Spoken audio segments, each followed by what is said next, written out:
Hi everyone! Imagine you are playing a multiplayer shooter, using your character hands, your weapon, all perfectly positioned.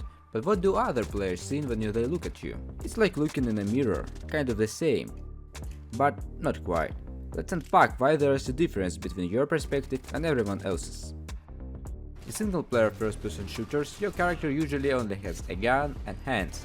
It's obvious why developers don't create a full-body system in these games. The player never sees their own body. But when we move from single-player to multiplayer shooters, we realize that other players can see your character. And if all they saw were floating hands and a gun, it would look creepy.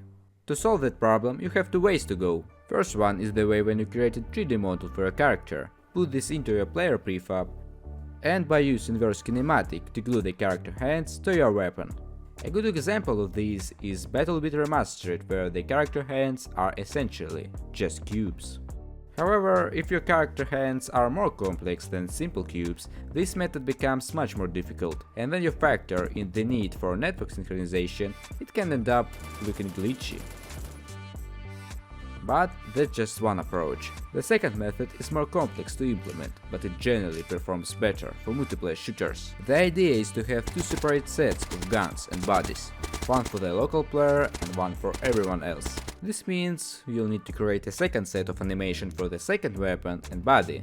While this adds extra work, it allows you to create a much more robust and efficient system for your game. This is the technique used by many AAA developers to create those first-person shooters you love. So if you found this video interesting, be sure to smash like and subscribe to the channel.